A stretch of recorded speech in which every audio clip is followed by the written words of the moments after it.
Have you experienced the awesome power of the Panasonic Real 3DO system? Obviously. Presenting 3DO, the most advanced home gaming system in the universe.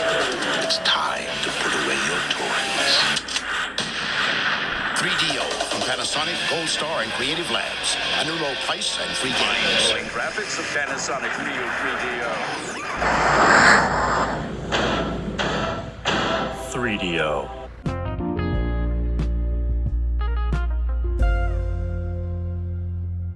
Hello, everybody, and welcome back to the 3DO Experience, the 3DO retrospective podcast, where we talk about all things 3DO, the company, and everything in between. I'm Bill. This is Threk. How you doing, Threk? I'm fucking sore. How are you? My tooth still hurts, but that's just how it is. Did you get your little surgery thing? I got my appointment. It's not till next month. Oh, okay.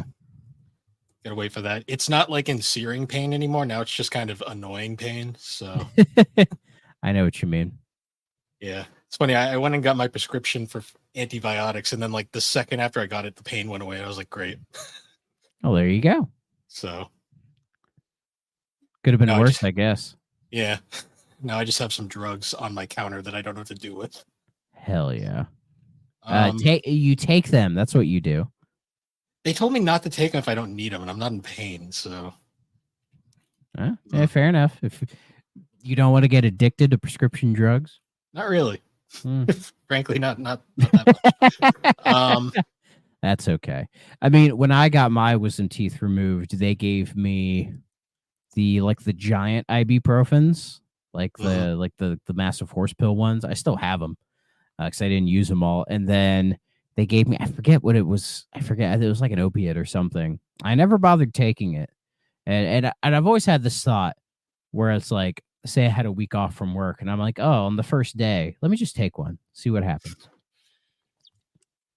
I have yet to do that, though. Yeah. I don't know about that. Just because I'm like, well, I have all this free time. So. Yeah. I had performed surgery on an original Xbox over the weekend. That was fun. Yeah, I saw that. Because my original one, the disk drive completely shit the bed on me. And I was like, great. So I went to this retro store and they had two OG Xboxes sitting there. And they were like $60 a piece. And I was like, that's really good for an original Xbox. So were they like, oh, they don't work? No, they said both of them worked. And I was like, okay, that's fine. I'm like, did you guys open them up and pull out the capacitor? And the guy's like, no, probably not. And I'm like, okay, gonna have to check that. So to be fair, it's super easy to do. Oh, yeah. Well, it's super easy if you're good at taking apart stuff, because I'm not gonna lie, taking apart an original Xbox is kind of a pain in the ass. But yeah, the only thing that sucks about it is you literally, like, the board is on the bottom, so you have to take the cover off, take off the disk drive, take out the hard drive, all that crap. Yeah, you gotta do the whole nine. Which, if you just follow a YouTube video, you'll be fine. It's not hard. It's just kind of a pain. It's very much the original Xbox. Yeah, it is very much a PC on the inside. So. Oh yeah. But so I ended up getting it, and I opened it up, and I was like, "This thing is fucking disgusting." Like it was so much dust, and I was just like, I looked at the back, and it was a 2003 model. So I'm like, okay, yeah, this thing's definitely got bad capacitors. So I'm sitting here, and I had never actually checked what year my original one was. So I happened to go upstairs and just pull it out, and I looked at the back, and it's 2005. I'm like, this is one of the good ones. I'm like, I can't throw this away. So can you replace the disk drive? That's what I found out. So what I did was, because I opened it up and there was two bulging capacitors in there, and ironically the clock one didn't bulge, which was weird.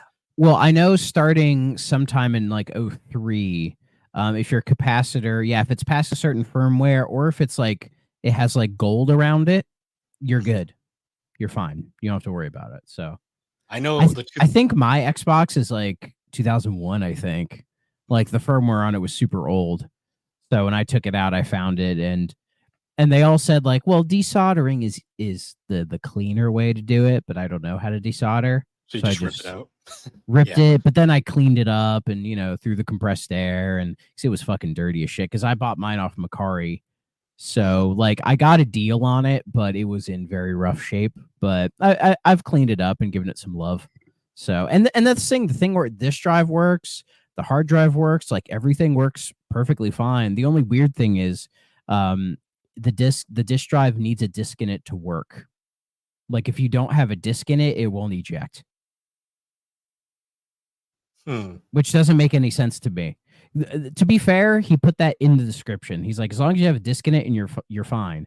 And I tested it, and for some reason, it'll try to open. It'll get jammed if there's no disk in it. That sounds a lot like what mine was doing, like where the belt would slip. I don't know what the disc being in it has to do with that, but I don't know either. But to be fair, the only times I've had discs not in it is when it wouldn't open. So I don't know. So just to be safe, I just keep a disc in it and I don't worry about it. What was kind of crazy, not a big deal. though, it's kind of funny. What was crazy though is like I opened it because I had never opened my original one, the 2005 one I had, and that thing I got at a flea market. So I had terrors of what was in this thing. Yeah, because I'd never opened it. I'd never cleaned it. I opened it up. It was mint inside. I was like, what the hell? Like this thing is like clean as can be. Well, you took good care of it. I guess. I mean, I do have it in like a case, so it's not like out in the open. But I was sure because this thing was a flea market Xbox. I had been at flea markets for a while.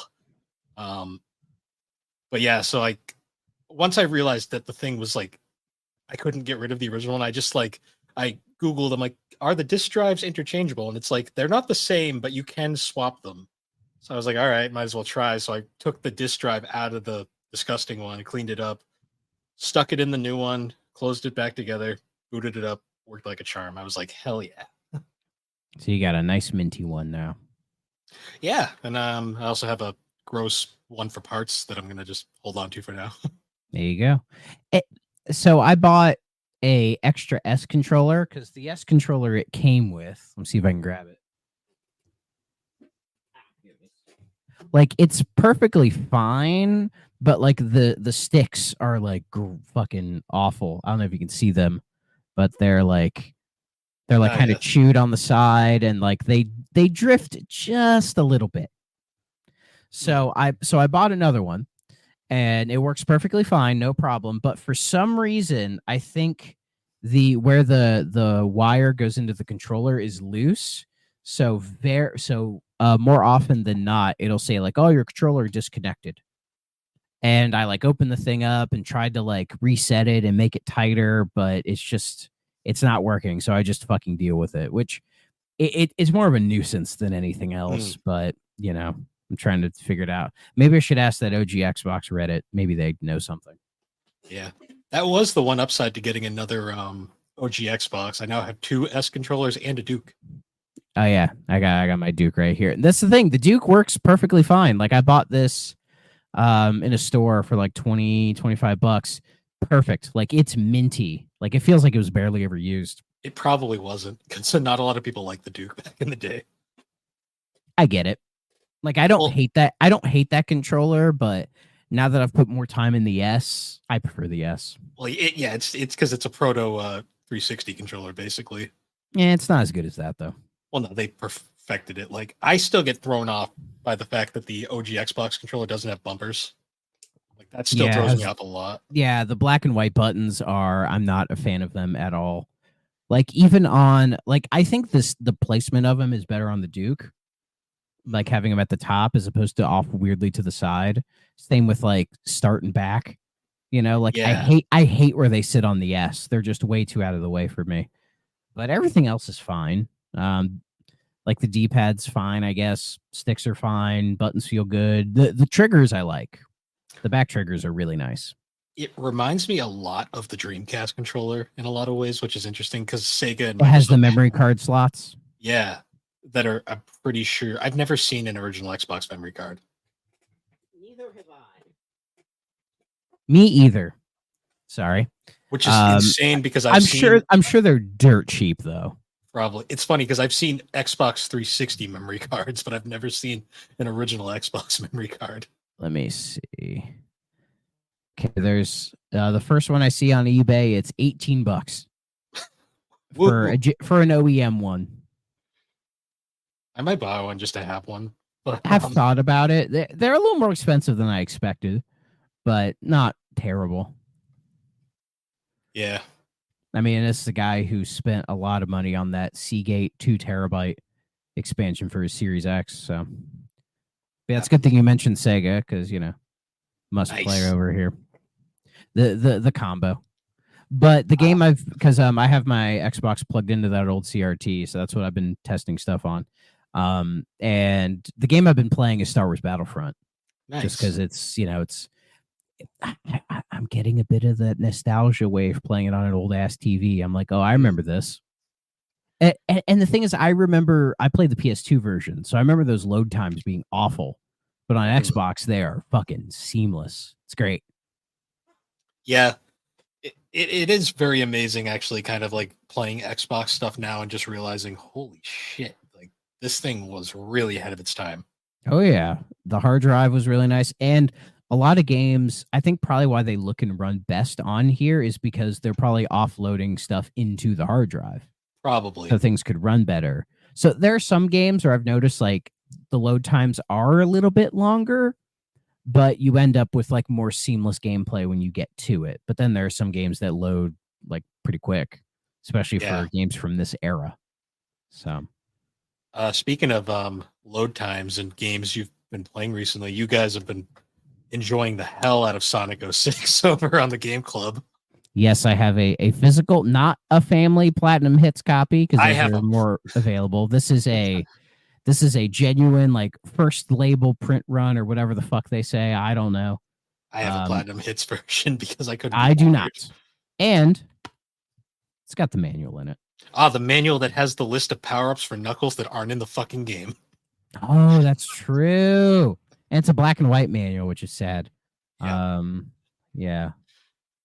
It's. I mean, the manual's okay. It could be worse. My favorite part of like all the you guys... game concept thing, like that's like funny. Soundstage mission bullshit. Like that doesn't make any sense. See, all the power-up items, objects, pause menu. I mean, there's that nice, looking at Soliana or whatever the fuck. The most lifeless Soliana. No, Soliana. It ain't lifeless. There's life in there, man. You got guys going, hey, and that dude who looks like Mario, and he's like, brr, like when you talk to him, playing the accordion. Yeah. What about just, like the game is so butt ugly, dude? Oh my god. They look worse than Sims characters. Like it is. But what's weird is like the first guy at the shop, like when you buy the light chip, like that guy looks fine. The one black guy in the game. He looks fine. Like his character model isn't bad. Well, he was actually designed. The rest of them are all randomly generated. They look like PS1 models. It's awful. My favorite part about you guys playing that is like I'm just sitting here like you guys are all talking about your grievances. I'm just like vicariously laughing in the background, like, yes, they're experiencing the wonders. Awful. But I have a nice clean copy that I paid too much money for. But I don't care. I don't care. I totally called it. I'm like, Crisis City is going to be the run ender. And then you were like, fuck Crisis City, I'm done. I was doing fine until I got to the Mach Speed section, because then I learned, in that if you jump, whatever direction you're going is the direction you're going. So I flew off that thing so much, and I would try to use the light chip to hang with the rings, but of course I would just naturally get hit. I did get past it. I did. But then I got to the volcano section and Flame Core, yeah. And the fucking like they give you like the 2 speed panels that go on the wall, and like one of them just doesn't fucking work, and the other one barely works. It's God, man. Like I gamed over on it, and I was like, fuck this. So I'm also playing Doom 2016. Because last week a couple days ago they had the Xbox showcase, and it was a very good show, I think. Doom the Dark Ages looked really, really fucking cool, and I'm like, I haven't played those 2 yet. It's 2016 and Eternal, so I have them both now. So I'm working a bit on 2016. It is a very, very good game. So it's not as crazy fast-paced as I expected, but it is still very, very good. So a lot of glory kills. So I'm having a good time with Doom. I'll give you one hint for 06 for when you get to it. Eventually, when you get back to the Soliana town, you can go back to the store and the guy will sell you these gems. And these gems give you different shoe powers because you did that mission early in the game to get the special shoes. Mhm. All of them are pretty much useless, except for the red gem and the purple gem. The red gem, most people think does nothing. It actually slows down time. So it makes the game playable. No, so it doesn't slow Sonic down at all, but it slows everything around you down. See, the problem is Sonic moves way too fucking fast. The reason I bring it up is there's some timed missions later on that it makes absolutely trivial because it slows down the timer. And the best part is Sega forgot to program in the fucking meter in the corner, so they just unlimited. I like it. And then the purple gem it shrinks Sonic down really tiny, makes him run really fast, but it also lets you jump infinitely. Probably wasn't supposed to do that, but that's what it does. Probably not. Most of this game, when something weird happens, I'm like, yeah, there's no way that this was meant to be. It's so weird. The game, I think it has testers in the credits, but they probably weren't able to do much. Like, I think so. I think the story with this game is that they rushed it out because they wanted to have, the big next gen Sonic game, and this was meant to be like the reboot for it, and it was the 15th anniversary, I believe. So they were trying to get another game came out on the 15th anniversary. Sonic the Hedgehog Genesis on the GBA. Yep, and Sonic Riders and Sonic Rivals. What a great anniversary. A lot of fucking games in that era. So and this was sort of meant to be the crown jewel, and it just and yeah, they rushed it out. So because when the fuck they started working on this? 2005? Maybe, who knows? Let's see. Apparently they started working on it after they finished Billy Hatcher, that came out in 2003. So a different team that's right, because Billy Hatcher was made by Sonic Team Japan.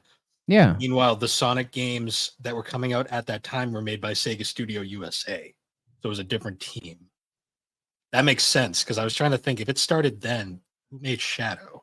And I was right. It was the USA version of Sonic Team. Let's see. Development began in late 2004. So, yeah. And the reason they called it the same as Sonic the Hedgehog was to be a major advance from the previous games. So people think it was a reboot. Oh, and it's in the Havoc engine. That's right. The fun fact about the game, not only does it use Havoc, it uses Havoc on fucking everything in the game. That's why that's why it runs like absolute shit, because the Havoc engine's trying to use everything. Yeah, like this game, it's just so fucking weird. Like, and it doesn't even look good. Like, it looks gross. You know what I mean? Like the demo looked better. But even that is just like the color palettes that they choose are not great. Like Sonic is like, his blue is just weirdly bad. Like the CGI cutscenes don't even look that good. Like the whole game just has this ugly, realistic look to it, but it just doesn't. But it completely clashes with the standard Sonic characters that we know. Like the whole thing is just fucking wrong. It was clearly them trying to make the gritty reboot for Sonic, and it just was not the way to go. They made all the characters like super realistic. Yeah. Well, I mean, all the human characters, but then you got the Sonic characters running around. They look like giant mascots running around everywhere. Yeah, seriously. They look like they're like, we're in like, King's Island or some shit. Like, it's ridiculous, man. Yeah. There's so many things about this game. We could honestly do a whole podcast on it at some point. But well, apparently Yuji Naka was involved in it, but then he left after a while to form his own company. This is the game that made him quit. Our favorite convicted felon, Yuji Naka. Yes. Fuck, what did he get sentenced to do? Didn't he just get probation? I forget, honestly. I know it was so fucking stupid. Yeah, but so they were working on that, and then the team that was working on it split in half. So like the other half went to do Sonic and the Secret Rings. An arguably worse game. For real. Like, what the fucking hell? Yeah, Hey, and it got took an them a- amazing soundtrack. Got an yeah, amazing it's soundtrack. not even like one of the better ones, to be honest. I don't know. That's Um, a debate. That's a good debatable Yeah, topic. I don't know. Basically, as I'm playing this game, I'm just clamoring for Unleashed so fucking bad because Unleashed is so much better. Like, I feel like I may need to play Unleashed when I finish this just to wash the taste out of my mouth because it is an absolute fucking dumpster fire. It is fucking crazy, awful, but it's an absolute must play. Like, Well, it's amazing it- because it never gets it. There's always something new. yeah, and it's and I'd still tell everybody like you need to play this game. Like you need to. Like it's kind of a requirement just to know because it's legendarily bad, but you don't know how bad it really is unless you sit down and play it. Yeah. But at the same time, it's an entertaining bad. Like I'm having a fucking fun time, even though it's like fuck this bullshit. But it's fucking entertaining. You know what I mean? Like it's not dull at all. So I unironically kind of like the game just because of how fucking insane it is. yeah, any love I have for it would be ironic. No irony from here. Like you know me, I defend Sonic a lot. I don't know if I can with this one. I've tried before, but I'm like, I don't know, man. I don't know about that. I just love how fucking unhinged this game is. Like, And yet Famitsu gave it a 30 out of 40. yeah. Come on, man. Well, I remember all those fucking reviewers were like, "Oh my god, Secret Rings is so much better." I'm like, no, it's not. No, I'd rather play this. Yeah, Secret Rings. At least this is playable, even if the controls are a fucking nightmare. Secret Rings is like you're at the mercy of the fucking Wiimote the entire time. Yeah, like its Metacritic is a 46. And I think that's right. That feels right to me. Yeah. Ironically, they rated Black Knight lower, and I think Black Knight is a much better game. Yeah, I don't like Black Knight much either, but they did fix least a lot it's- of the issues with Secret Rings. At least it's playable. Yeah, for sure. Yeah, Play Magazine gave this an 85. Who the fuck is Play Magazine? I don't know. But they gave Hurdy Gurdy a 100. Do you know Hurdy Gurdy? Yeah, it's one of Core's non-Tomb Raider games. Yeah. My one of my work buddies, that was his PS2 game. That was like the PS2 game he played the most. So he's told me all I need to know about that game. Fun. Oh yeah, a nightmare. But yeah, so anyways, this is a 3DO podcast. We should probably move on to our topic for this episode. I think they'd rather us just talk about Sonic. I don't know. I don't know about that. Some people really don't like Sonic. I've Fuck heard. them. They're dumbasses. True. Too bad. But- They're either pieces of shit or they're contrarian dicks. Or they've never Or- played a Sonic game in their life. That yeah, or all the above, or they're just a special case, like say our good buddy Burger Champ, who Well, to be fair, I know he has given them a fair shake. he has like the history to like at least back it up. Yeah, like he said he played them when they were like fresh, like even the Genesis ones, and he just said they didn't click with him. That's fair. Yeah, like There's a you difference- know Burger's opinions. Like he doesn't fucking care what people think. He's not trying to say a specific opinion to get like engagement or clicks. Like he's not really a social media guy. Like his opinion is genuinely his opinion on something. Well, yeah, there's a No. difference between saying I don't like this because it didn't click with me versus Sonic was never good. Yeah. Though I think he leans into that Fair. just to piss people off, you know. Well, I mean, if you're doing it just as a joke, that's different than actually believing that, which some people seriously do. Exactly. But yeah, those people are weird. But yeah, so after this, I'm probably gonna have to. Well, playing Doom is a nice refresher, so I can blow the heads off some demons. And then I'll probably have to end up playing Unleashed.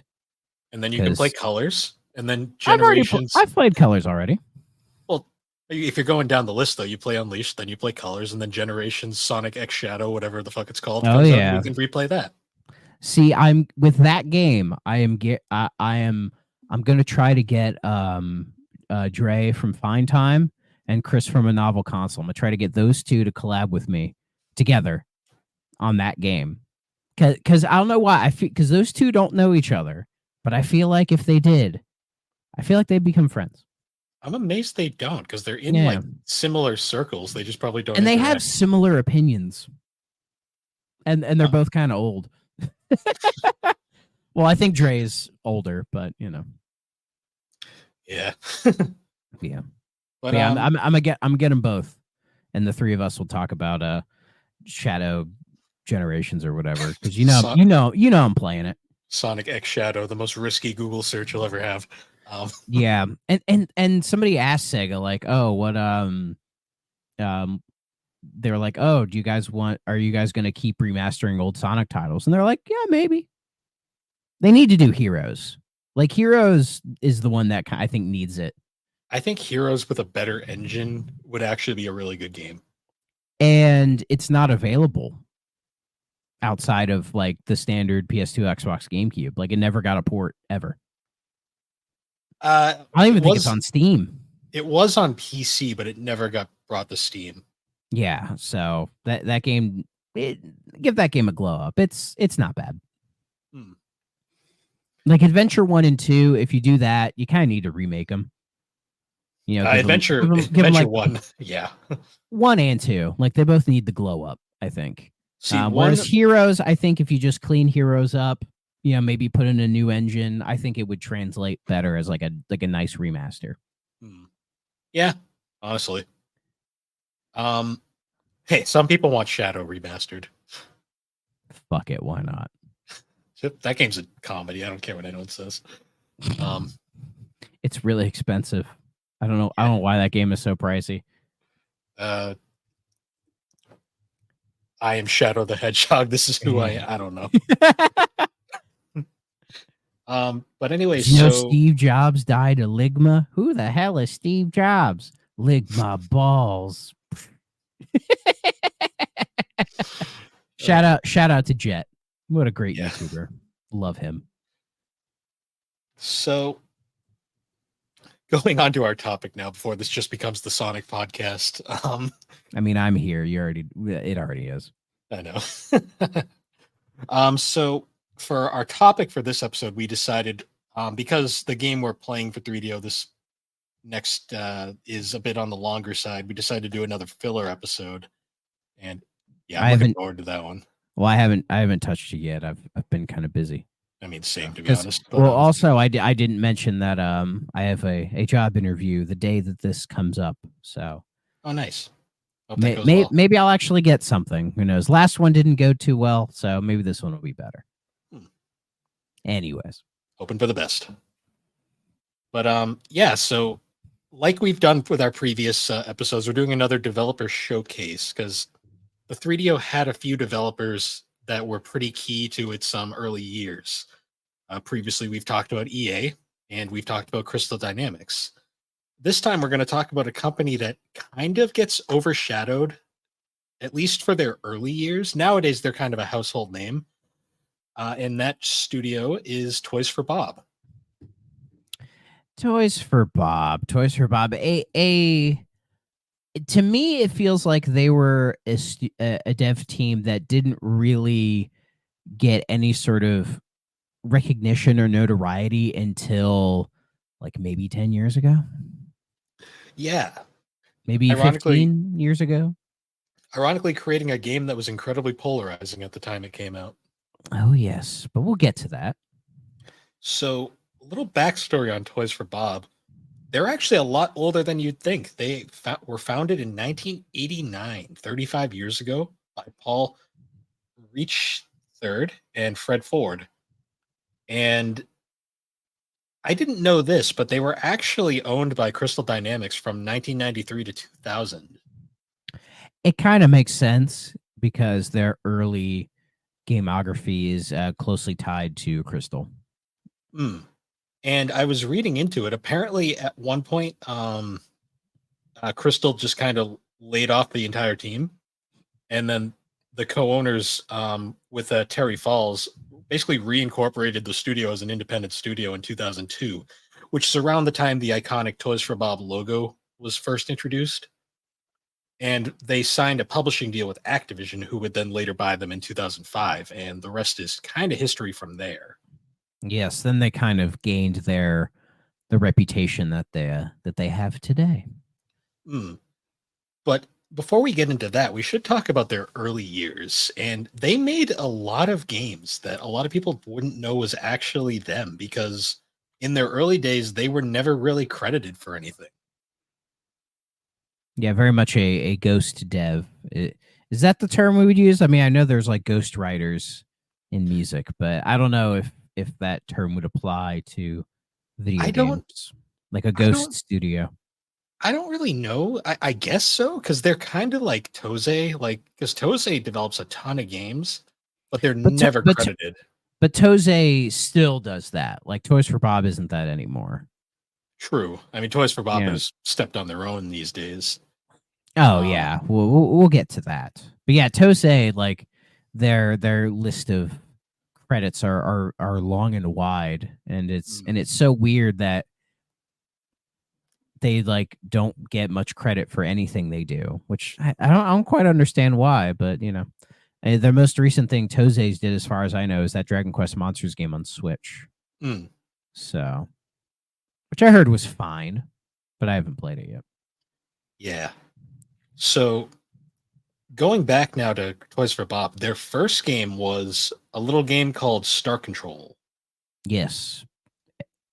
A series of games, because there's a sequel that have quite a bit of a following. People really like these games, mainly Star Control 2. Like Star Control 2 is considered like one of the better games, say on the 3DO, because it has a 3DO version. I don't think Star Control 1 has a 3DO port. No, that was mostly... I think it came out before. It's got a Sega Genesis port. Hell yeah. All right. Fuck yeah, baby. Yeah, Star Control 2, though, that's where the 3DO connection comes from. Star Control 2 had a 3DO and an MS-DOS port. Yes. And Star Control is interesting because it's kind of like it was heavily inspired by like the extremely classic game Space War. Isn't that like the first video game ever made? It's debatable, because some would say Tennis for Two was the first video game ever created. Oh, on the old Radar equipment? Yeah, that's a debated topic, but it's one of the first games ever created. Like Space War, was that like the first commercially available game? I don't even know. I don't even think. No, it wasn't even commercially available, because it was on the Radar equipment. The version that you're thinking of was probably Computer Space, which was Nolan Bushnell's ripoff. Gotcha. Yeah, the games though themselves, like Star Control, I can see the appeal. I'm not quite sure this is something I would play on my own. The thing is with the Star Control games is that they are very, very like some other games we've talked about on the show. It's very influential. Like I've played a little bit of Star Control 2, which is available for free on PC under the name, the Yurquan Masters, which is the source code for the 3DO version converted to PC. So it is playable on there, and it is a very interesting game. It's one of those games that has a lot of depth to it. Like there's a lot of shit you could do. It's very heavy on like the space exploration, and you could see games like Mass Effect being influenced by it. You know what I mean? Like this is arguably the Mass Effect of its day. Yeah, you know? Like kind in a similar way, because I also thought Wing Commander was very Mass Effect and had a lot of inspiration from Mass Effect as well. Yeah, and I wouldn't be surprised if Star Control had some influence on it as well, because it is kind of more open-ended, which is what people really like about it. It's a game that I feel like I would sink a lot of time into, but I'd have to I'd have to have it like put in my face for me to really play it. It's not something I'd go out of my way to play. I could see that. I mean, one of these days we'll play it on the show. Oh yeah, I mean, we have to eventually. There was a third game, Star Control 3, but the Toys for Bob was not involved with that at all. Yeah, it was Legend Entertainment, which I've never heard of them before. Yeah, but never. They don't have a Wikipedia page, so that's. Oh no, they do. Yeah, I'm looking at their games right now. They did a lot of graphic adventure games, Ah, like Mission Critical, Deathgate, Superhero League of Hoboken. That's a great name. Oh, they were Eric the Unready. I love that name. owned by Atari Grams for a while there. And the last game they are credited with is Terminator 3: Rise of the Machines. It was that. Do you remember when the third Terminator movie came out and there was like 3 Terminator 3 games? Like around the same time, there was Rise of the Machines, War of the Machines, and the Redemption, and they're all like slightly different. Yeah. Oh yeah, I remember this game. I used to see they were- this on the shelf all the time. Yeah, they're all published by Atari. That weird era where Atari was really pushing for this kind of stuff. Atari Grams. Yes. Yeah. I have Indigo Prophecy. Yes. Yeah. So, and then of course, following Star Control, they went and made the Horde, which we've talked about previously. Quite an interesting game. I Yeah, still think about the Horde. it had potential. It was kind of one of those games that I feel like just time didn't do it any favors. You know, Night Dive have been doing all these fucking ports and remasters of games, especially like 3DO PO'd things. and Killing Time. PO'd and Killing Time. They should fucking do the Horde, man. Have they done non-FPSs? Maybe. I don't know. Let me check. But that should be their first non-FPS game. If they haven't yet. Horde. Damn right. Let's see. First person shooter. They've done a third person adventure game called Noctropolis. Yeah, these are all shooters. Well, is Shadow Man a shooter? Did you call Shadow Man one? Kinda. Kinda. I mean, isn't it first person? Yeah. Yeah. Well, it's a first person game, so it fits there. Blade Runner, the point and click adventure Blade Runner game. Okay. That was them. So yeah, there's potential. Yeah, potential for sure. So and they're doing the thing, the remaster of that game, which nice. I always thought that game was bad. Oh, you're in the minority there because a lot of people love that game. Well, when I discovered that game, it was through the review that Spoonie did back in the day. Because I was a big fan of Spoonie, Noah Antweiler. And his video was like, this game's fucking dog shit. So I never played it. And the footage he showed, the game looked pretty rough. But with that, but them doing the remaster of it, I may check that out. It's considered a cult classic, so. Yeah. So I'll probably give it a try whenever it comes out. Because that's the thing with Night Dive stuff. They announce it, and we're like, when is it coming? And they're like, it's coming. And you just kind of wait. At least they're not like PO'd, like PO'd supposed. Oh yeah, they're better than that. Though they work closely with LGR. But like PO'd it's slated for this year, as far as I know. But I don't know. They haven't given a date, as far as I know. It's only gonna be $20, and that's not bad. I'll pay $20 for that. Hopefully hopefully it's playable. Yeah, we'll have to revisit that, and then Killing Time. Like that'll probably be when we finally do Killing Time. Wait. Oh, it's fucking out. Oh, is it? The PO'd version, yeah. It's just right there. It came out in May. Shit, I didn't know. So yeah, it's out. Well, damn.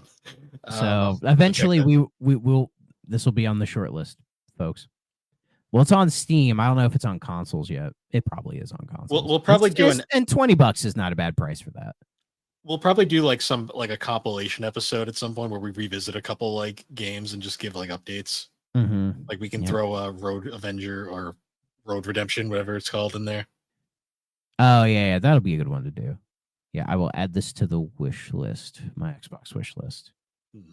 See, it's annoying. I don't know if PlayStation's better with this, but I wish I could go through like publisher or developer. Like I could click their name and be like, oh, here's all their games. You know? Yeah. Because Xbox doesn't let me do that. I don't know if PlayStation lets you do that. Yeah, then it's not much better. Yeah. I think Steam lets you, which I like. But... Steam's just better at everything, honestly. How true. How true. I mean, heck, if the next Xbox they let you sideload Steam, hell yeah, that'd be great. Yeah. But- So back to Toys for Bob now. Moving on. Their next Sorry. game. No worries. Their next game was an interesting game, one that's very well known by a lot of old school platformer fans. Pandemonium. It's Pandemonium. I've never played this game. I have a feeling I would like it though. It is very similar to Klonoa. Oh, then yeah, I'll be fine. Like it's a 2.5D platformer, but it uses full 3D. There he environments. is, my boy. Nice. Love him. It's not as charming as Klonoa, but that's No. also hard to do. Yeah, I mean, it looks like if like Harley Quinn was in a fucking platformer, but you know, that's Yeah. fine. It's a solid it- game. It looks like shit. What are those games? The Saturn ones. What, Clockwork Knight?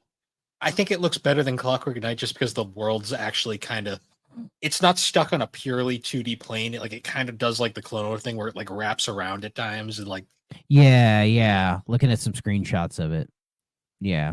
I could probably get down with this. this was actually one of the first real examples of a lot of people believing that Crystal Dynamics made this game, but in reality it was Toys for Bob. But this They was published it though. They did, and this was right at the height of their ownership of Toys for Bob. And Crystal made the sequel, which is where a lot of the confusion comes from. Weird. And the sequel, if you look at the cover for that, is like way edgier and like sexified for no reason. I don't. Well, I'm seeing looks like the PAL version of it, and the PAL version looks fine.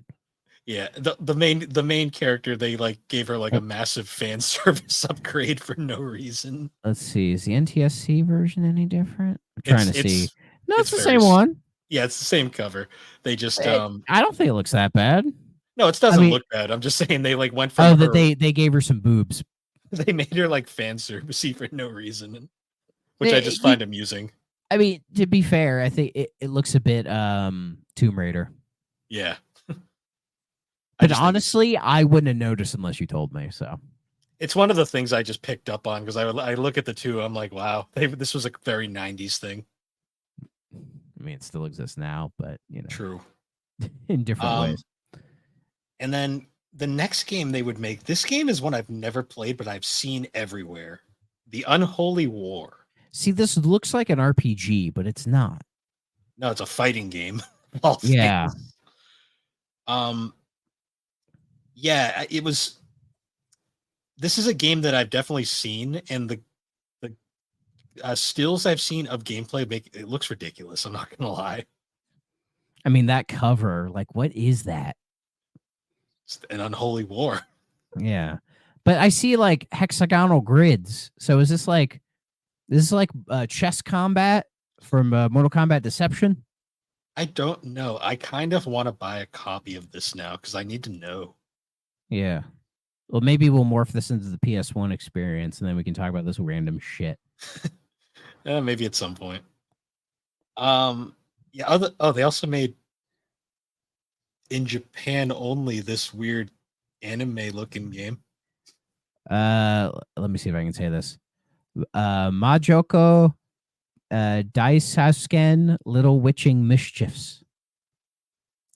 That's really weird to me because Toys for Bob's an American company too. It's an Well, odd choice. It was published by Bandai, so maybe my guess is it based on an anime? It is. Yes. It features magical girl characters from the anime television series produced by Toei Animation from 1966 to 1981. Blah, blah, blah. So maybe Bandai had the rights to it. And we're like, hey, we need somebody to make this game for us. And I mean, Bandai was making games at that point, weren't they? Yeah, they did the Dragon Ball Final Belt game. Okay. So I don't know. Plus the Digimon World games. Yeah. So I don't know. Weird. Oh, this is like anime girl. This is Magical Girl Smash Brothers. Because it's a bunch of sure. So a it's bunch of fucking up. different So it's stuff. up your alley, you fucking weeb. Nah, this doesn't look like something I'd actually play. I'm not gonna lie. Yeah, you wouldn't admit it in public. No, I don't know any of these shows. Like literally, these I haven't seen any of that. That's funny though. Oh, they also made Disney's 102 Dalmatians: Puppies to the Rescue, a game that me and Alex had as kids. How is that game? It's a really solid platformer. That's Which- about all I can say which- about it. I mean, that seems to be a running theme with Toys for Bob. Yeah, because going from here, this is right around the point where we get into their more forgotten period where they just made a bunch of licensed games. Well, I think this was like the turning point when they realized what their specialty was. Because Yeah. really, at this point, it's mostly platformers. Though there are exceptions. Like one game that they made that I played the shit out of as a kid. I don't know about you. Was Disney's Extreme Skate Adventure. Mm. This was them, where they took the engine that was running Tony Hawk's Pro Skater 4. Probably the best of the Pro Skater games, don't at me. And they remade it so that you could be Buzz Lightyear fucking grinding in Andy's bedroom. Like, hell yeah, man. Like, you could be Simba, young Tarzan. The maps were very accurate to the IPs that they were going for. And they had real kids. Like, the human kid skaters in the game are, like, real. Like, they're based on, like, real people. Because when you select them, they actually show the kids like doing the skating. Like they had some kind of contest, I think, or like a casting call for the game. And so it's like, oh, do you want to be Buzz Lightyear, Simba, or like Bill? You know, do you want to be like Dave or some shit? You know what I mean? And I mean, I'm curious to see where these kids are now. I'm surprised none of them have been interviewed about this yet. So, because that's the thing. I mean, unless they're all fucking dead because they're skaters, so it's possible. They're probably not, though. I bet there's got to be a few of them still kicking around. It amazes me how much like skateboarding was such a thing in the mid 2000s, and now it's like it's still a thing, but not nearly to the extent. I mean, Tony Hawk really was the tipping point of like making it a mainstream thing. You know, but if you notice, as the Tony Hawk games stopped being as good, is kind of when people stopped caring. Yeah, you know what I mean. Right around when they put Neversoft into Guitar Hero Purgatory. Yeah, basically. So, like, once you like American Skateland, I think is the last one people, or American Wasteland is the last one that people in general are like, yeah, that's a good one. Because I remember I remember Project 8 was okay, but I think the issue with Project 8 was it came out when Skate was out, and Skate did a good job of evolving the formula. And Project 8 really, it felt behind the times at that point. Skate was like just a better skateboarding simulator at the time. Yeah. And this is around the time when the Tony Hawk series started adding like Grand Theft Auto elements for no reason. I mean, it was fine in American Wasteland. I mean, they did a good job with it. It was just such a weird addition to a skateboarding game. Yeah. And then I never played Proving Ground, but I haven't heard great things about it. Speaking of Tony Hawk, Toys for Bob made the Wii version of Downhill Jam. That they did. I have the GBA version of Downhill Jam, and it is rough. Like, I think I have all the Tony Hawk games for GBA, and it says a lot really that impressive. It says a lot that on the Wikipedia page, the only two versions that have anything listed for them are the DS and Wii version. Though it does say the who did the PS2 and GBA versions, which were more ports, which makes sense. Oh, okay. Like the PS2 version is probably just the Wii game ported over, Fair. and the GBA version is probably the DS version ported over. So yeah, So Toys for Bob did the main console version, which I've seen footage of and looks like interesting idea, but not like that's not a whole game. That's just like a mode, you know. Mm-hmm. And the GBA version, it's surprisingly impressive, like from a technical perspective, but it's not a very good game. Yeah, I mean, Vicarious Visions were masters of stuff like that, even if the games weren't always great. Yeah. Or as they're known now, Blizzard Albany. Ugh. R.I.P. Vicarious. Fucking gross. They also made 2 Madagascar games that are, I'm assuming, just okay platformers. I did play the Madagascar game based on the first movie. I was quite a fan of the original Madagascar movie. I haven't seen it in a very long time. I don't think I've ever seen the sequels. And yeah, that game, I think I ran it on my GameCube a couple times. I remember enjoying it. Yeah, it's like a movie tie-in game. It's very much a 7, you know. Like, yeah, it's fun. It's nothing amazing, but you'll have a good time with it if you're the right audience. I think Cat Icarus played it at one point, and he said like it was fine. Like it wasn't amazing, but it was fine. Yeah. Like if you have a soft spot for licensed games from that era, you'll be like, oh, okay, cool. Now, following that, we get to quite possibly Toys for Bob's most iconic moment, and that was 2011 with the introduction of Skylanders. Yeah, fucking Skylanders. Did you ever play Skylanders? I played a bit of it. I've never played like a bit of this. Like, I've never played the games. I remember those toys being everywhere, and I just it might have just been when it came out. It was like, I think I was still in high school, so I was in that like, oh, like who gives a shit about this kitty crap? You know what I mean? Like, I just wasn't in the mind to really give it a proper shot. I don't own Skylanders, I should say, but I have played it because I was over a friend's house and his little brother had the full setup and he wanted us to play with him. So we played with him. We played Skylanders, and you know, for what it is, it's fine. It's I understand why it blew up. I think it was Scott. I think Scott the Woz did like a whole retrospective on Skylanders, which like he's the guy to do that. So I learned a lot from watching his video on it, you know. Not enough to make me go out of my way and actually give it a shot. It's just enough to be like shit that you have to buy to fucking do it. Yeah, because I remember like Lego Dimensions started happening at the same time. Disney Infinity, which Disney Infinity was the one that probably should have blown up, but it didn't because they kind of fucked themselves on it. But you know, you can read into that if you want. But then weirdly enough, what came out of all this was Amiibo. Like Amiibo was kind of born out of this.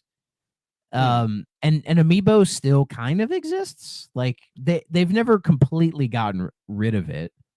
Though I think the last Amiibo sets they did were for, what was the last Amiibo sets did they do ones for Mario Wonder?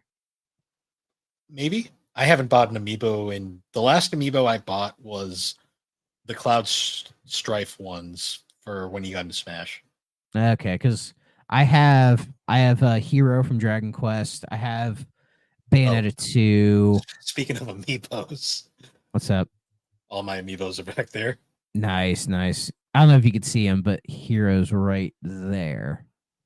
Right there. And then behind me, behind my head, I have a few more, but not that many. I bought a couple of them like sealed in the box, and I just fucking ripped that shit open. Get that shit out of there. Like I have Bayo, I have Chibi Robo. I have the Chibi Robo. Oh, really? Yeah. Oh, yeah. I went on my way to grab that one. Yeah, that wonderful game. That's probably the best thing to come from that. Oh, that GameCube game. Yeah, that game's a fucking amazing game, dude. What are you talking about? Yeah. It's one of the best games I've ever played. Yeah, Skylanders is the best way I describe them is they're basically like the Lego games where they're just very simple platformers that are really fun for kids to play. Yeah. But they do the whole like, you know, any NFC and like a little toy figure thing, which I do remember it blowing up and being a very, very big thing. And they had to kind of kill Spyro for it, which is sad. Oh, we should talk about that. Where fucking this game was first announced, because the first one was Skylanders Spyro's Adventure. Yeah, and that hurts, man. That fucking hurts. It was clearly because I believe there is concept art of the Spyro character in game before he became Spyro, because originally this was an unrelated project apparently. Yeah, but I think it wasn't Activision who was like, just throw Spyro in there. Well, because Spyro had been dead since 2008, I want to say, whenever the third Legends game came out. It was 2008, and then this was 2011. So it was only a couple years. Yeah. They needed something to do with Spyro, and this was their idea. I remember the Spyro fans were not happy with this at all. They were there was quote unquote boycotts, but let's be real, they weren't going to buy this anyways. No. Though to be fair, of all the designs Spyro's had over the years, the Skylander one is easily the worst one. Because it wasn't supposed to be Spyro. Yeah, just it looks wrong. Like we could argue about if the Legend of Spyro redesign is any good or not. You know, like I think it's perfectly fine. Like it's different, but I vibe to it. You know, I mean the original is king, but I mean, what I think one of these days we should, you know, one of these days I will play the 3 Legends games and cover them properly. I'll do it for the SuperPod network because I feel like those games get more hate than they deserve, but that'll be for something different. But yeah, original Spyro's king. So and I get why they were mad at the time, but it's like Skylanders wasn't happening because they were like, oh, here's like the perfect Spyro game everybody wants, and they're like crushing it to do this. Like that obviously wasn't happening. So yes. What's funny too is though, like because Skylanders ended up being a massive success, like way farther than anyone imagined. Because honestly, this was kids eat this shit up. Like, oh yeah. Like, I've never introduced my kid to Skylanders, but I wouldn't be shocked if he kind of liked it. But you know, we're going to avoid that. It's not even that it's bad. It's just it's so much plastic just piled up because of how much you need. Yeah, he has enough Hot Wheels. He doesn't need any more like plastic crap. Yeah. No, but Hot Wheels are cool. That being said, though, Skylanders this doesn't like my complaints with the concept have nothing against the actual game itself because I actually do think the games are pretty serviceable for what they are, and they expanded into all sorts of different expansions and like sequels and all sorts of. There were only 4 Skylanders games, so which is surprising. You think there would have been more? Oh, I think there was actually 6. Never mind. Like there's Spyro's Adventure, Giants, Swap Force, Trap Team, Superchargers, and Imaginators. And Imaginators was the last one. Fuck, there was a Skylanders TV show. Yep. God damn it. So Toys for Bob only made 4 of those because I believe Vicarious made the other 2. I think you're correct on that. And Beanox. Oh yeah, Beanox, another legendary. Yeah. Good old fucking Beanox. They made the B movie game. I guarantee they only got the job because of their name.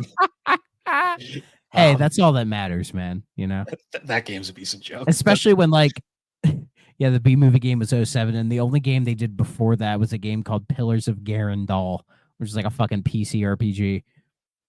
They made up for it making this Crash Nitro Kart remake, though. So, I mean, Crash Team Racing remake. So yeah, good for them. And now they're stuck in Call of Duty purgatory. God fucking damn. Yeah, but I will mention though, Skylanders Imaginators is a bit of an important game before we move on to what they did after, because it notably saw the return of Crash Bandicoot to gaming after his last real appearance had been Mind Over Mutant, which bombed. Yeah, which I think Mind Over Mutant is considered the better of the 2 reboots. It is the better game because it actually tries to be a platformer. The problem is though, and the like mechanics they were trying with like the beat 'em ups and like taking over enemies was like much more refined than from Crash of the Titans. The story and character designs were just better. Yeah. I mean, I still hate Tattoo Crash, but that's besides the point. I should also cover these 2 games for the they're fascinating. SuperPod, yeah. But yeah, they brought back Crash and Cortex in Skylanders Imaginators, and it was kind of like a mini Crash game, like where you'd get like the 2 little figures, and you get unlock this whole little thing that played just like old Crash, like with pretty decent designs. Like Skylanders Crash isn't a bad design. Did they make a Crash Skylander figure? Yes, there was a Crash and a Cortex. Holy shit, they're expensive. And they look okay. Like they're not bad designs. Like much better than Spyro, but they were actually designed to look like. I mean, Cortex looks like Cortex, and Crash looks like a redesign, but like one that's closer to what he always looked like. Yeah, like it's better than the mutant Yeah. stuff. Not as And great it- as what Vicarious would do with the Insane trilogy, which Toys for Bob did the Switch port of. Yes, I've been thinking about the Insane Trilogy a lot recently, especially when like Xbox just had their big showcase, and they didn't announce any like Game Pass drops, especially with the Activision stuff in it, which I feel like, not to get too deep into that showcase, I did like it, but one thing I thought it needed was maybe it felt like it was focused a lot on more like dark kind of serious games, which is fine because a Yeah, lot of the games they showed look really good, but I felt like it needed a little break to be like, oh, and launching into Game Pass like today or this month or whatever. Here's the Crash trilogy, the Spyro trilogy, Crash 4, that like just throw those in the Game Pass, because those should be there right now. Like genuinely they should be. So maybe, I mean, and I think those games were added to the PC launcher, the Xbox PC launcher. So they might be hitting Game Pass soon. So hopefully soon, because I've been wanting to replay both Crash and Spyro trilogies, and I've just been kind of waiting for Game Pass to go into them again. So, oh yeah, and yeah, the Insane trilogy is fantastic. I played that on PS4. same. Had a really good time with it. And it was sort of like my first real exposure to Crash. Like I'd never, outside of a little bit of Twinsanity on my PS2 as a kid, I hadn't really touched Crash at all. Like I felt like I just kind of missed the boat on him. So the Insane trilogy, getting to that was it was a joy to play, because when I got to it, I was like, yeah, I'm in a mindset where I can actually play this and enjoy it.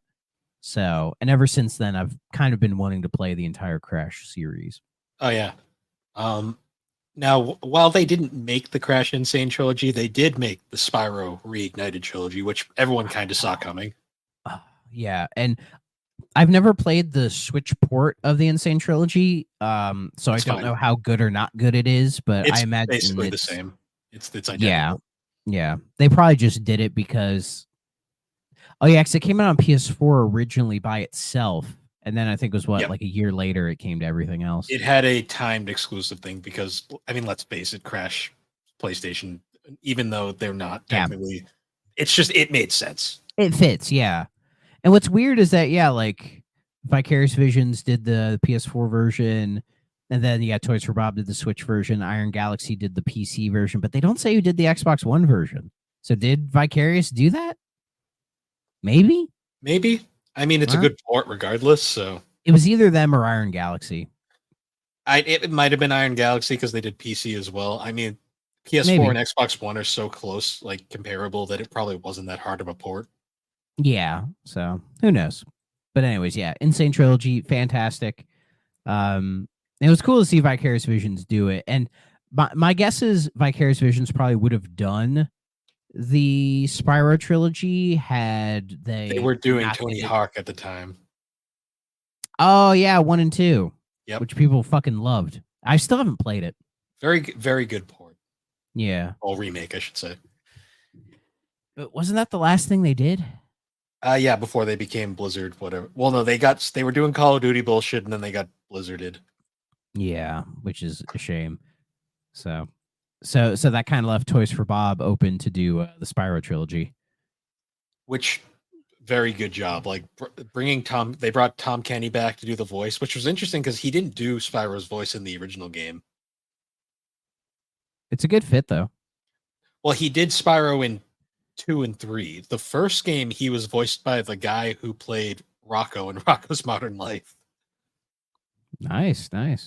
which is hilarious because Tom Kenny played Heifer in Rocco's Modern Life. Oh, that's right, he does.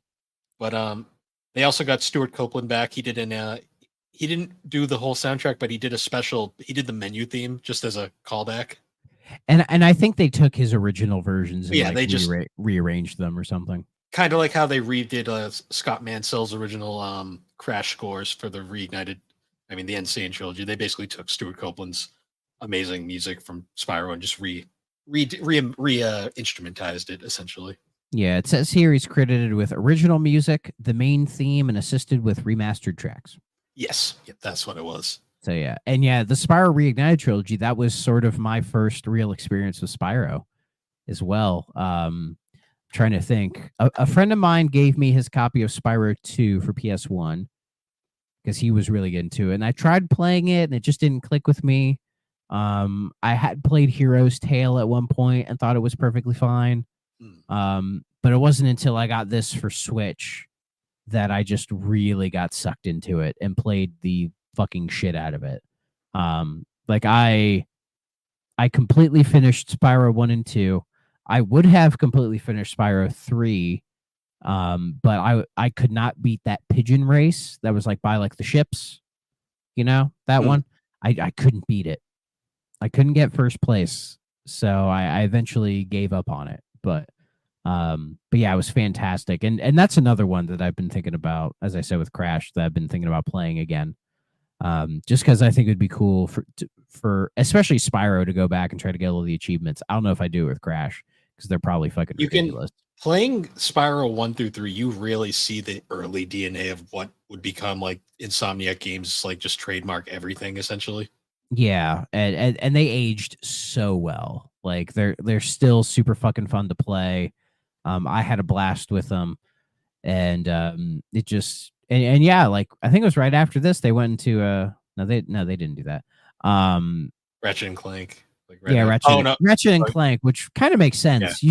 You see some DNA between the two of them. Well, the reason why they went to Ratchet and Clank was famously their reasoning why they moved on was mostly because Spyro didn't have arms and he couldn't hold guns. I mean, they could have figured that out.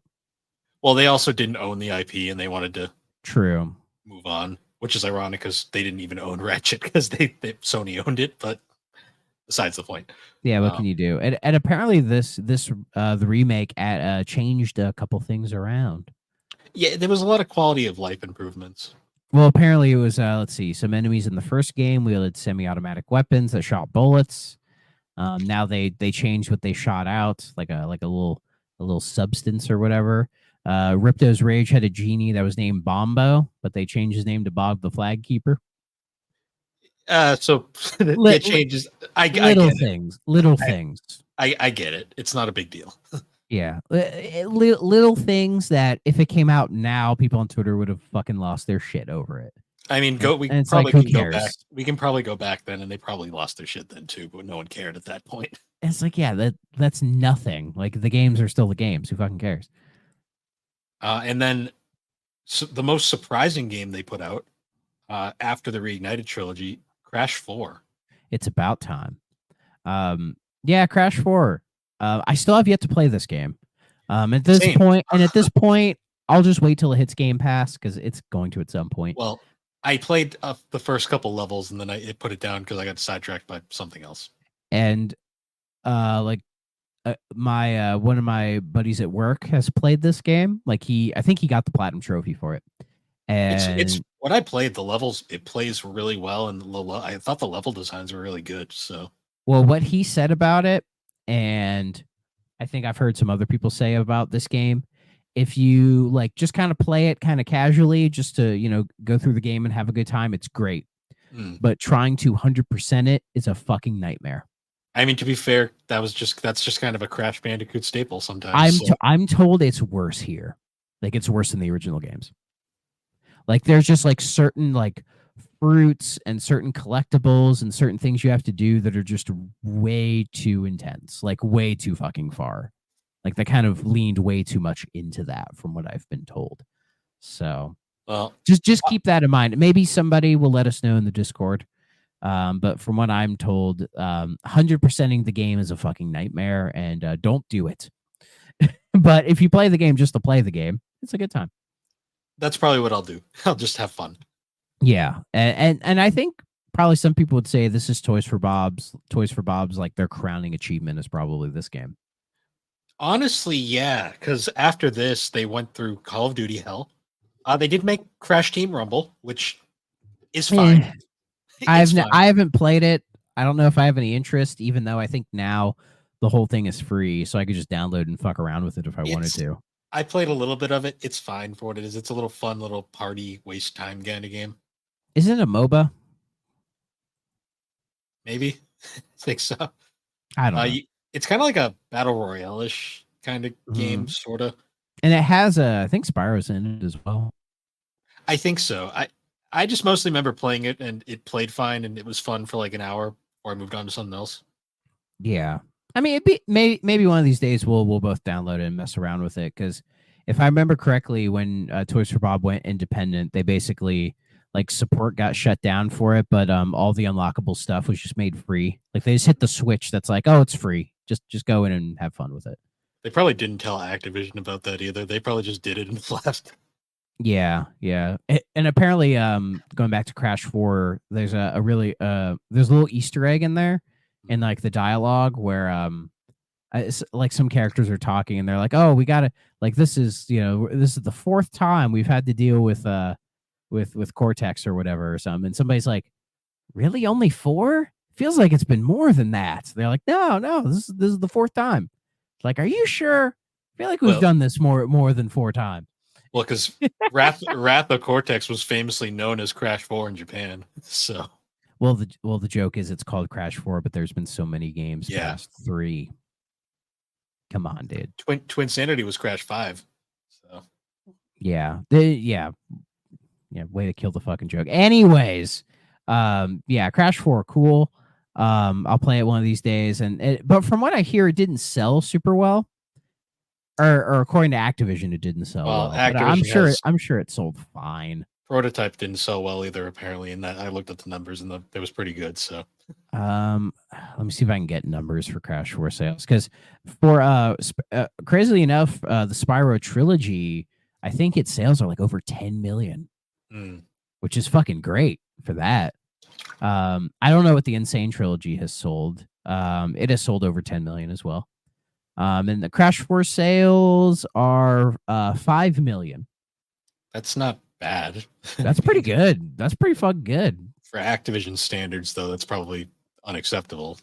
Yeah, which is kind of why Toys for Bob got sucked in, as you said, the Call of Duty hell, helping out on Warzone, helping out on the Modern Warfare 2 and 3 reboots, which feels like such a waste of Toys for Bob. Like, that's not what they do, man. Like, I'm sure whatever work they did on there was fine, but like, that's not what they do, man. Like, it's clear they had, they have their little niche, and they need to be properly filling that niche, which rolls into what they're doing now, which seems to be filling that niche, where in the Activision Blizzard merger with Microsoft, they have decided to break free and become independent, which is interesting that they've done this, I think. I'm surprised only they did. Like, it must have been a clause or something. Or maybe they were the only team that kind of wanted to break away. Maybe because let's say when this happened, right? When the merger was happening, maybe Toys for Bob were thinking like, oh, maybe we can, get out of this and get to, say, Spyro 4, right? And they were kind of hoping that, they could talk to Phil and like the Microsoft execs and maybe get them to do it while they're still within Activision. But if I remember correctly, Phil said that Activision would kind of just run as it was, that they weren't going to be too hands-on with it. I think they are. Other than getting rid of Bobby Kotick as soon as possible. Yeah, which I think he's out of there now. Yeah, he's long gone. So, I mean, who knows? Maybe him leaving will change how they operate. I don't know. I'm hoping Microsoft can influence them to do more than just Call of Duty. But maybe like Toys for Bob, maybe they couldn't promise they would do, like, say, Spyro 4, because I think people think that's what they're working on now. So they're just like, oh, then, can we go independent? And I think Microsoft, they asked to go independent after the merger, because I think they knew Activision wouldn't let them do it. But I'm sure they're like, oh, Microsoft will probably let us. And they're like, yeah, sure. So they have now gone independent. They are now their own company. And they have announced a partnership with Xbox Game Studios for their next project, which, again, I think people thought was weird. But I think the idea is they did that so they could remain doing 3D platformers, because that seems to Yeah. be the lane that they've found themselves in. They're comfortable in it. They've been cooking, especially with like, you know, Crash 4 reviewing really well and people really liking it. So it just makes sense for them to stay in that lane, you know. Yeah. And from what I know, the posts that they've made about like the new stuff that they're doing is hinting at it being Spyro 4, which makes sense. You know, it feels like that's the next logical thing for them to do is Spyro 4. I think they've also said they're working on a new IP as well, that they have like a brand new idea. I'd like them to do something original because the last original thing they did was the Unholy War. I think, well, unless you count Skylanders as original, it basically is. I mean, yeah, but like if they're sort of the resident home for, say, the Crash and Spyro series right now, say like Microsoft contracts them to do it in almost like a like an intelligent systems way, right? Yeah. Like if that's what they do, like kind of on the side while they work on other things, I think that's fine. That's good. Them making a new IP, it'll be curious to see what that is. And also the never-ending rumor of them making Banjo-Kazooie, because it makes too much goddamn sense. It makes too much sense. There's not a lot of there's not as much traction for that one as there is for Spyro, but hey, you never know.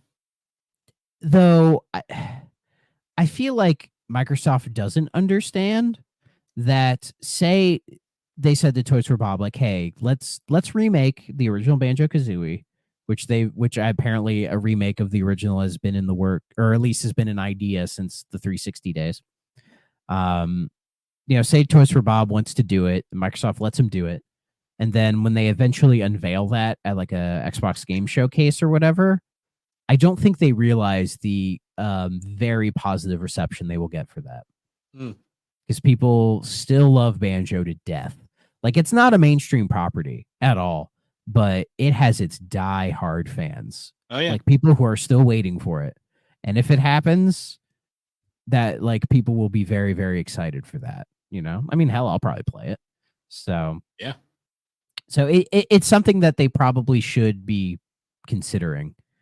Because if they have Toys for Bob, maybe, you know, not completely, but enough to where they can contract them to do, say, Crash and Spyro, you know, that should be something that's on their whiteboard of ideas. Banjo-Kazooie remake. Why not? Well, I mean, it doesn't have to be 3E. You know, let's not get crazy here. But yeah, I mean, you think about it, like, out of all the big name platformer developers out there right now, most of them are kind of strangleheld by Sony and Nintendo. Toys for how Bob, many platformer studios are there? There's not a lot left. I mean, like there's like the internal Nintendo teams that do Mario. There's who's doing the Astro game? Team Asobi. It's Team Asobi. Insomniac is still technically Insomniac, kinda. I mean, they're gonna do another Ratchet at some point. Oh yeah, as they always do. Toys for Bob. And then outside of that, there's some indie studios. The team that did Penny's Big Breakaway, which was a great game. But you know, but I don't know if I would put them with like the big boys. A Sonic team. Technically, sure. I mean, Sonic games are platformers. They are. They haven't made it. Well, I know they've. Frontiers is good. They've been on a good track record lately. Actually, yeah. So. You're just too clouded by this guy. Yeah. But yeah, there's. I mean, I forgot Frontiers was a thing. I was thinking Forces. I mean, is there a platform team in Namco? Probably not. I mean, they did that Pac-Man World remake, but I don't know if that would count. I doubt they actually made that. I'm pretty sure. I bet they farmed it out. Nah, I believe they probably did that. Let's find out real quick. Here, you talk, and I'll find out. Other than that, I mean, Microsoft technically has Rare, although Rare hasn't made a platformer in over a decade. What the hell is Everwild? Never heard of them. Well, that's the game they're working on. Oh, Rare?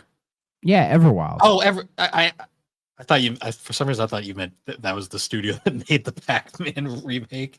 No, a company called Now Production. Never heard of them. They've been around since 1986. Good for them. Um, no, I remember Oh, the trailer for They Everwild. did the Xbox port of Sonic Riders. Yay. They made a beautiful Katamari on 360. Oh, did they? Yeah, they made Mario Super Sluggers for Wii. They must be one of those random studios that just make shit. Yeah. Oh, they did We Love Katamari, the second one. Oh, and they also did the first 3 Katamari games. That was them. Oh, So the okay, good so I one, do know. the good ones. Who made the fourth one? I don't fucking know. The fourth one isn't bad. Katamari Forever. Well, there's Me and My Katamari. I Love Katamari. Oh, that was the mobile one. Yeah, Me and My Katamari. The PSP one is just credited to Namco. Oh, Forever. The PS3 one is Genki. Oh, Genkai is a good studio. They made a good Genkai. Genkai, Yeah. Genkai, whatever. Yeah, their logo looks like I drew it. Hell yeah. Spectrobe's Origins. Fucking god damn it. Yeah. Honestly, though, Toys for Bob, one of Love 'em. probably Love them. they looking back at it, like they made some really good games, and they don't get the love that they deserve. I agree. Like they're almost an underrated legend of the industry. Yeah, though I think they've been really getting their just due now, especially with them sort of reviving the Crash and Spyro series and having them kind of like better than they've ever been. Yeah. So that's really been good for them. So, and with this, them going independent, but probably still being allowed to work on those series and potentially revive some older ones or even make some new stuff, like the future for them seems very bright. So as long as they're able to handle being independent, which can very well be a challenge, they should be good. I mean, apparently Phil Spencer has expressed interest in wanting Toys for Bob to do more of this stuff. So even if they're independent, he can still talk to them about it, right? Yeah. And apparently Bobby Kotick wanted to revive Skylanders, Of course he did. which I feel like I don't think you could get away with that now. Like I still hear people talk about maybe them reviving Guitar Hero. I think it could be done in a very specific way. But that's another podcast. And then Toys for Bob did get some layoffs during earlier this before they went independent. They did get some layoffs. So they're in a weird they're in a very interesting spot where they could be cooking something really cool, something really fucking awesome. So we shall see what happens. Yeah. But I look forward to it. It's they're definitely in a better spot now than they possibly were a few years ago. And honestly, I think the future's bright for them. Mm-hmm. I mean, there is a chance that we might see what they're working on at next year's Xbox showcase. Maybe. It depends on how fast they work. And how big of a scope, say, a Spyro 4 would be. But I feel like that's a game they could probably turn around in a couple years. Yeah. Honestly. Honestly. This ain't Perfect Dark. No. Or Metroid Prime 4, which apparently does exist. Though I will say, Perfect Dark looks fucking awesome. It does. Like I didn't expect it to look that fucking cool. So Crystal knows what they're doing. Not going to give the initiative any credit. I mean, they make decent games, yes, but the initiative this is their first game. Oh, I know. I'm thinking of the Coalition. Never mind. Yeah, no, Coalition. That Gears trailer, I kind of lost it. So, because I did not expect a E-Day prequel.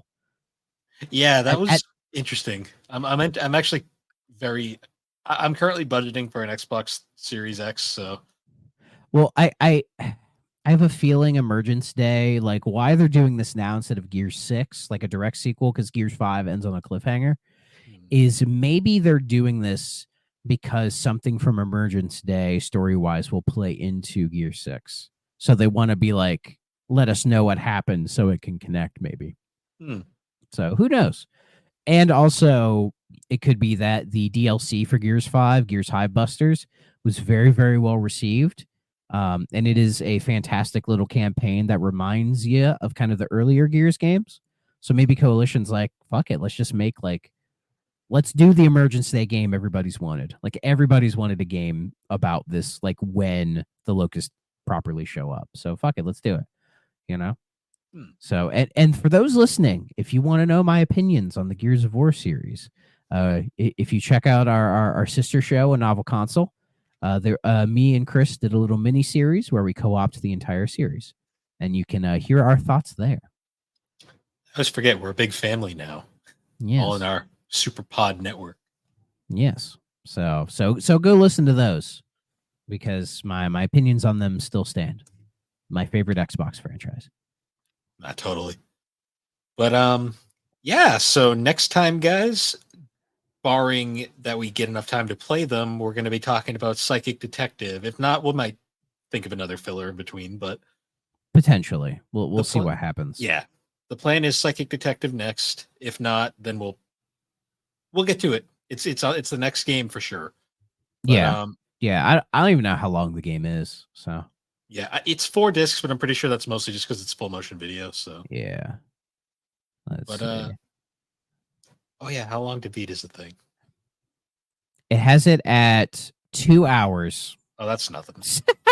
That's nothing. Yeah, we can knock this fucker out. Yeah. For some reason, the PlayStation version is super expensive, and the 3DO version is the cheaper one.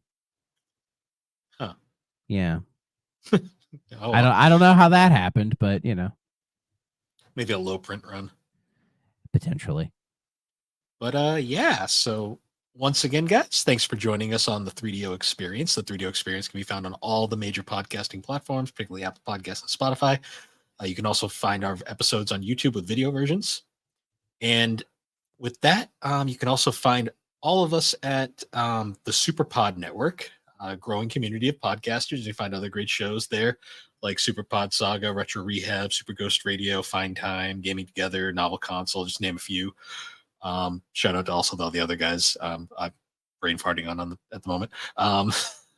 And shout out to the blog section, which I intend to write some more stuff in the coming weeks. I have some ideas for some things I would like to cover in there. Maybe some more detailed game reviews, or maybe just some like side stuff that I'm thinking of. So I might be contributing a little bit more to the blog in the coming weeks. So stay tuned for that, kids. Yeah. And you can also find all of our links at linktree/thebarberwhogames. And you can also join the GNC Podcast Network Discord server if you want to just see information on like Geek Addicts, GNC, 3DO, stuff like that. And with that, everybody, we will see you all later. Bye-bye. If you're not playing on a 3DO system,